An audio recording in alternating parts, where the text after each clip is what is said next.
Shalom, bien-aimés dans le Seigneur, que la paix et la grâce de Dieu reposent sur vous, dans vos maisons et partout où vous êtes, au nom de Jésus-Christ Nazareth. Amen. C'est par ces paroles comme ce matin, je vous salue et vous souhaite la bienvenue à tous sur notre groupe WhatsApp et pour notre moment instant réflexion biblique. Je suis l'apôtre Rodriguez, votre serviteur. Et donc ce matin, notre réflexion biblique va porter sur le livre de Matthieu, toujours au chapitre 4, à partir du verset 12 jusqu'au verset 17. Nous allons prier le Seigneur avant de commencer. Éternel Dieu Tout-Puissant, nous bénissons ton nom, Seigneur. Nous te rendons grâce pour ce que tu es bon, pour ce que tu es puissant, pour ce que tu fais, Seigneur. Viens par ta toute puissance diriger ce moment, afin, Seigneur, de gloire, de nous emmener à comprendre ce que tu attends de nous, que nous comprenons par ta grâce et par ton esprit. Viens diriger ce moment, Seigneur, que tout esprit qui confesse point ton nom soit terrassé dans le nom de Jésus. Amen. Donc que Dieu nous bénisse. Et pour ce qui concerne ce moment d'aujourd'hui, avant que nous rentrons pleinement dans ce moment-là, je vais un peu récapituler. Nous avions parlé la dernière fois de Jésus-Christ, de la tentation du Seigneur au désert, le mystère de la rencontre avec Dieu sur la montagne, dans la vie du serviteur de Dieu. Et donc ce thème a tourné autour de la tentation de Jésus dans le désert et des différentes phases de cette tentation. Et donc aujourd'hui, nous allons voir la suite. Et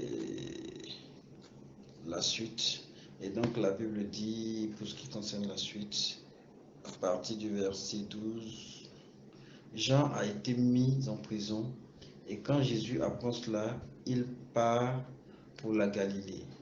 Il ne reste pas à Nazareth et il va habiter à Capernaum,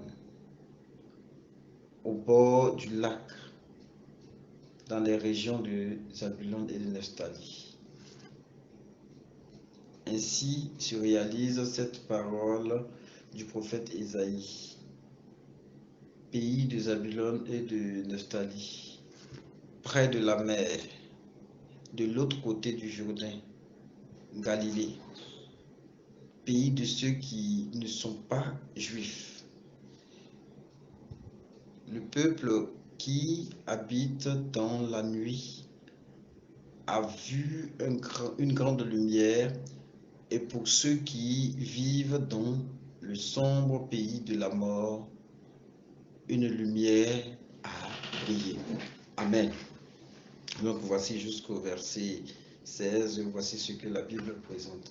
Mais bien aimé, ce que nous comprenons d'abord ici, c'est la première partie qui concerne le verset 12. Jésus apprend que Jean a été arrêté. Or, nous savons que Jésus était en Galilée. Après être né en Judée, il est reparti en Galilée. C'est en Galilée pratiquement qu'il a fait toute son enfance et qu'il a grandi jusqu'à 30 ans. Il vient de Galilée en Judée encore pour se faire baptiser. Donc j'ai, par la grâce de Dieu, expliqué ce mystère-là.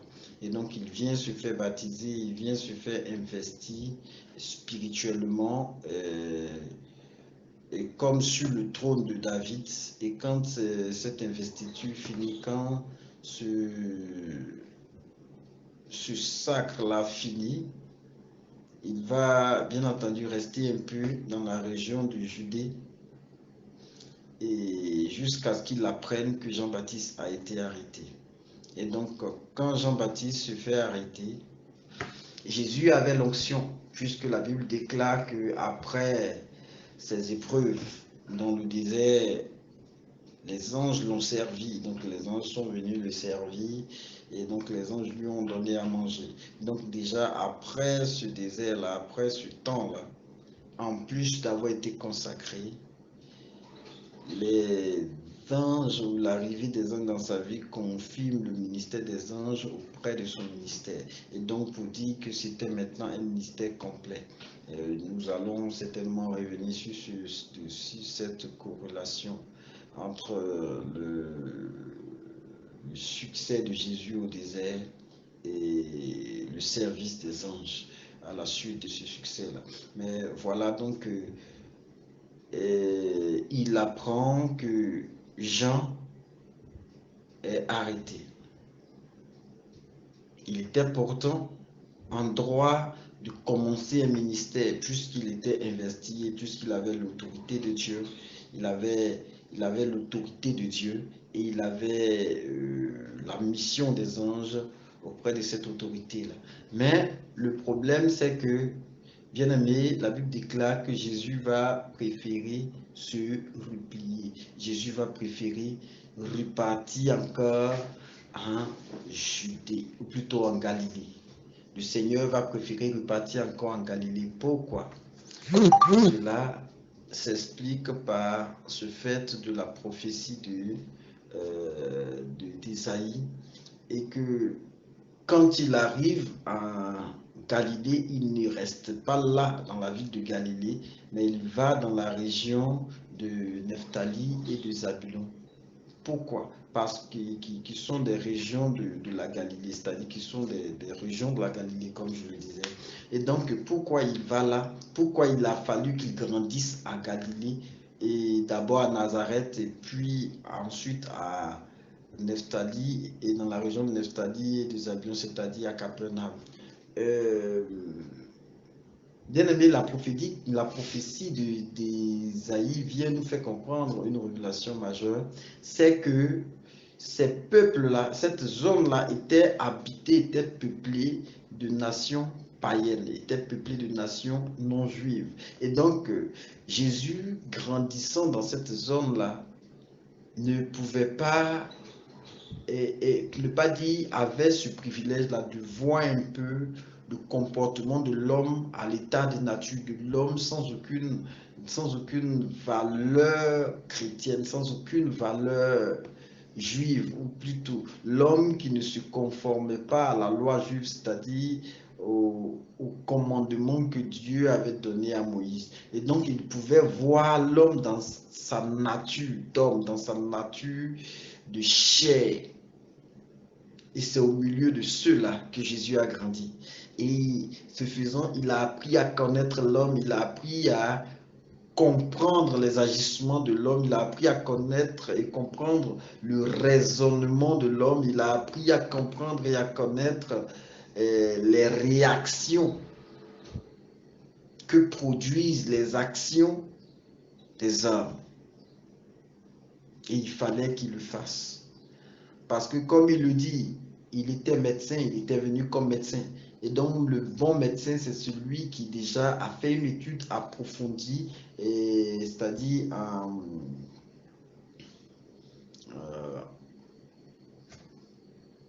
en faculté de médecine, qui a appris à diagnostiquer, qui a appris à prescrire des ordonnances, qui a appris en tout cas qui a appris un ensemble de choses. Et cet apprentissage-là, Jésus l'a appris au cœur du monde. Il était important qu'il grandisse au cœur du monde sans toutefois être du monde. C'est-à-dire, il était dans cette ville-là, dans cette contrée païenne où tout ce qui était dépravation pouvait se commettre, où tout ce qui était illégalité pouvait se commettre, où tout ce qui était violation des droits, des lois de Dieu ou des principes de Dieu se commettait chaque jour. Mais ça ne l'a pas empêché de grandir, ça ne l'a pas empêché de se former, ça ne l'a pas empêché d'étudier, d'essayer de comprendre l'homme. Malheureusement, on n'a pas cette maîtrise-là de Jésus de nos temps. Bien aimé, quand on devient chrétien quelque part dans une famille et qui a ses réalités et que Dieu nous appelle là, on brûle les étapes et on commence à stigmatiser cette famille-là. Non. Dans un premier temps, il faudrait que nous apprenions à comprendre ou à connaître comment la famille fonctionne. La Bible déclare d'ailleurs, interroge ceux qui ont été avant toi sur des choses qui échappent à ta connaissance, sur des choses qui se sont passées avant dans ta naissance. Donc, c'était important quand nous naissons dans une famille de pouvoir comprendre, de pouvoir nous interroger, de pouvoir chercher à comprendre les alliances, les bases sur lesquelles la famille se fonde, les protections spirituelles qui encadrent la famille.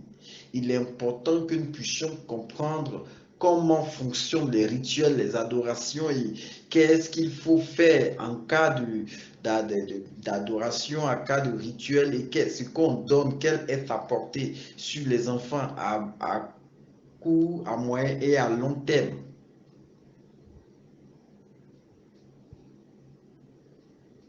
Jésus est retourné dans cette zone-là où il a grandi.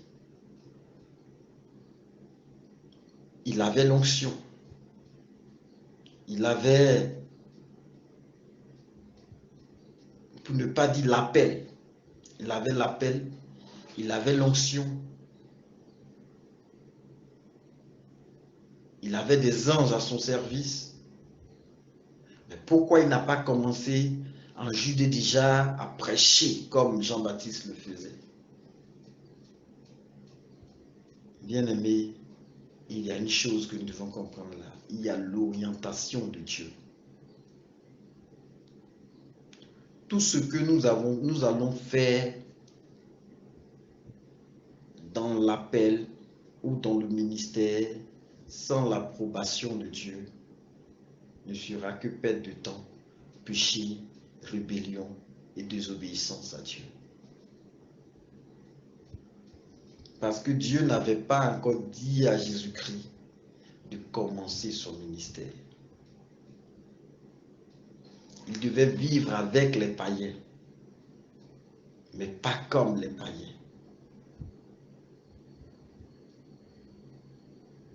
Il devait vivre avec eux pour comprendre le fonctionnement de leur monde, mais pas comme eux.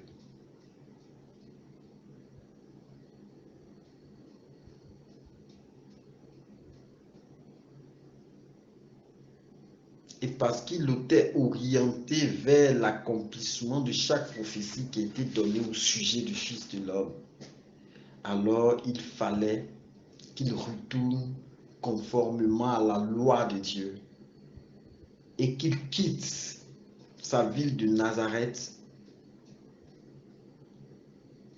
et aille à Capernaum.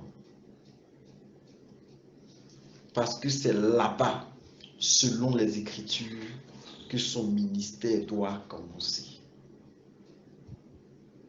Parce que c'est là-bas que son histoire doit commencer avec Dieu. Tout ce qui a précédé l'étape de Capernaum était un parcours initiatique. Et il devait s'inscrire dans ce cadre-là, dans la mesure où chaque étape, chaque situation, l'ayant conduit au cap de Capernaum, avait son impact, avait son importance sur la légitimité de la mission de Jésus-Christ de Nazareth.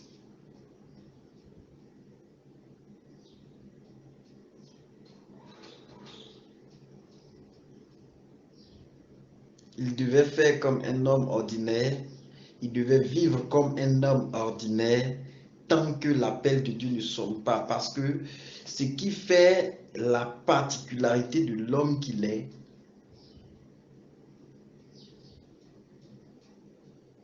et de l'onction qu'il a reçue de Dieu, c'est de pouvoir agir en accord avec l'onction, de pouvoir agir dans les thèmes de l'onction.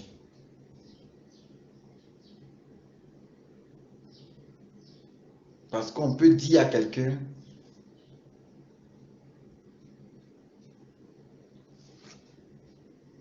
j'ai besoin que tu prennes le gobelet, que tu m'apportes à boire. et que la personne laisse un gobelet et prenne une assiette pour puiser de l'eau et l'apporter à boire. Ce n'est pas la même chose.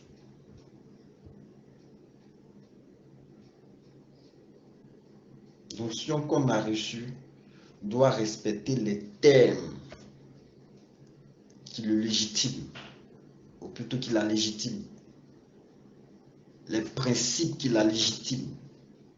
Et selon ces principes-là, Jésus ne devait pas se jeter dans le ministère de lui-même, mais il devait être orienté, poussé par l'Esprit à rentrer dans l'accomplissement de la parole de Dieu. Puisque son onction consiste à accomplir la parole de Dieu, prononcée ou proférée par Dieu à travers ses prophètes.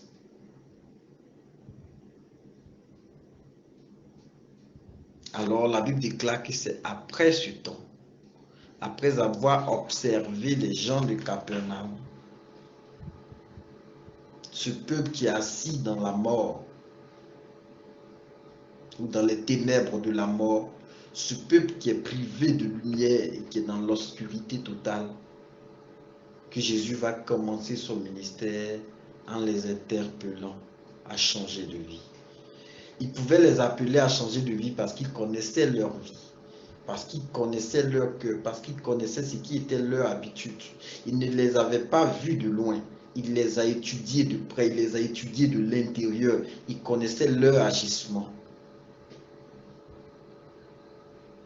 On ne veut pas côtoyer les païens, mais si on ne côtoie pas les païens, comment on va pouvoir les aider? Si quelqu'un a une plaie que tu ne sais pas d'ouvrir la plaie pour voir quel type de plaie c'est, quel médicament tu pourras apporter à sa plaie en tant que chrétien?